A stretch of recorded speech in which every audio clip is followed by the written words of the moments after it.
I was forming myself into a pretty serious pleasure junkie. I would tell you that I was looking for happiness, but I'm not certain I knew how to seek that, so I settled for pleasure in any form. At some point in my theater days here at the University of Scranton, I met a jock who decided to join us in the theater, and he made my knees knock, my heart race, and my palms sweaty. And I honestly felt like, this is it. This is it. This is the one. I'll spare you the details of any other college sexcapades, except to say that we jumped under the covers. Yeah, we jumped under the covers, and I can't tell you, it was magnificent.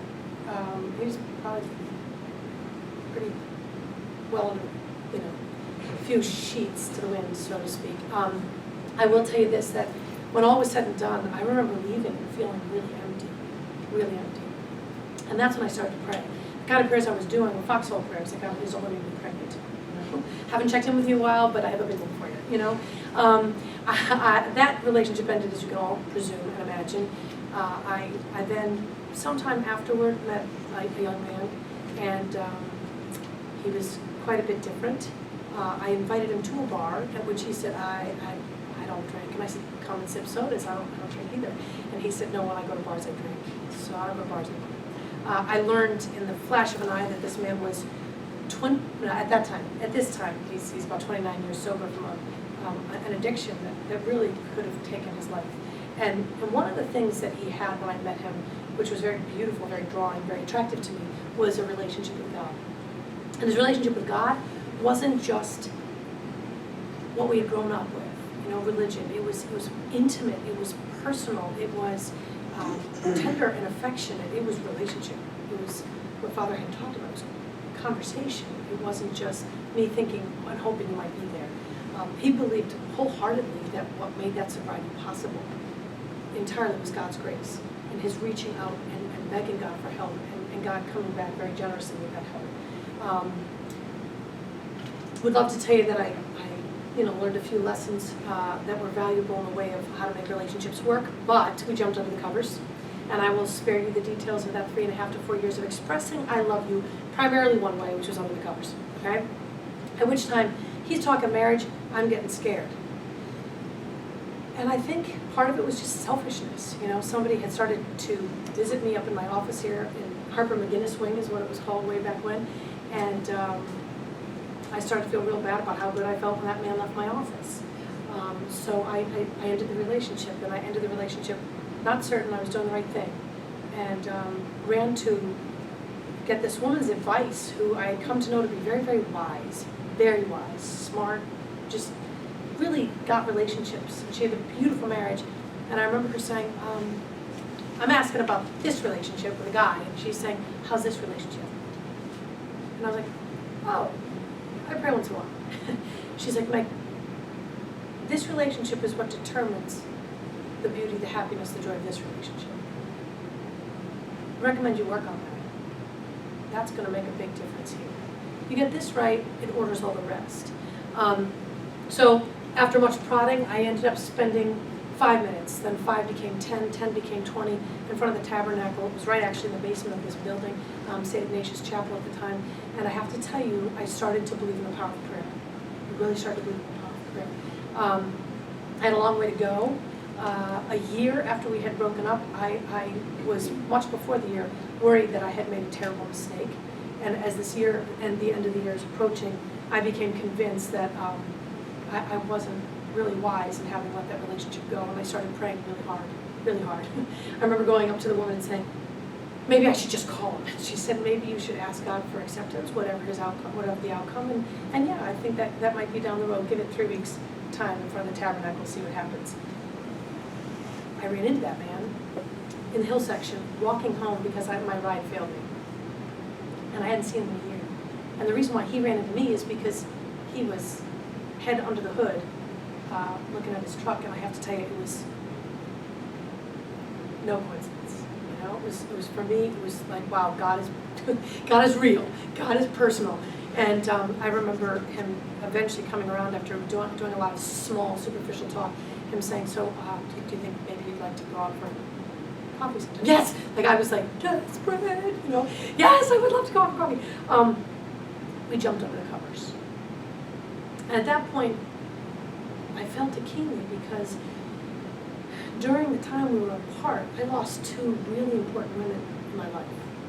One was an auntie and one was a grandma, and both were really faithful ladies who had this deep friendship with our Lord and his mother.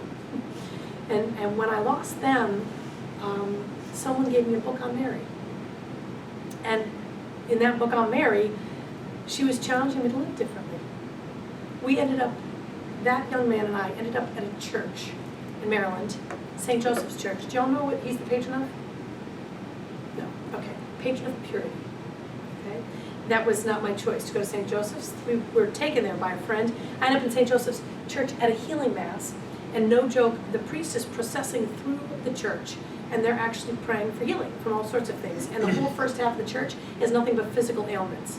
They were praying for those suffering from autoimmune disorders, cancer, respiratory problems.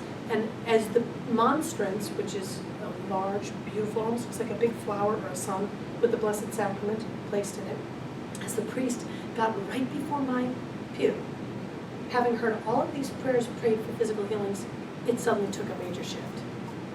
And the shift was this: for all those committing sins against the virtue of chastity, for those fornicating, those engaging in pornography, they started listing this, and I was so startled by the shift. I turned to my boyfriend, with whom I am unchaste, and I say, what's fornication? And he did not know. I was in my 20s, by the way. What's fornication? And to which he was like, I don't know. And I stood there and I'm thinking, whoa. And I turned to him and I said, are they talking about us? To which he said, oh, I don't think so. That was his response back. Very quick and a very quick and a very split second, oh, I don't think so. I went home that night. I didn't have a catechism. I didn't know what one was. I went home and I consulted Webster's Merriam-Webster's, the old, not online. No, that wasn't there either. It was like a book, And I looked it up, figuring, is it a PH or an F? And I found it in Merriam-Webster's, and I was indicted. At that point, I called this man in, whom I had just reconciled with after a year of absence, and whom I wanted to spend the rest of my life with. And I said to him this thing. I said, matter of fact, to tell you, I don't expect you to understand this or even be happy about this. But I have to tell you, I am absolutely certain in my heart, beyond any shadow of a doubt, that I got to keep my clothes on until marriage. So I guess I called you in because I want you to decide where we go from here. And you get to decide that because I would love that person in my life to be you. But it's going to require a whole lot of sacrifice on your part. So you decide what you want it to be, and you let me know. And he didn't say I love you. He had said that, I can't count how many times in 3.5 to 4 years he had said that. This day he looked at me in the eye, and he said, Megan Barrett, you're worth waiting for. And he said, start to blubber. I was like sobbing. It was like, the nasty kind of like messy kind of, I was like, oh. And he's like, what did I say? I was like, you now I'm hyperventilating. You sit, and I'm trying to get it out, you love me.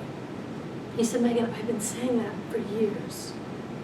To which I snapped back, yes, and now I know you mean it. That journey was huge for us. And it deepened our faith and our joy together.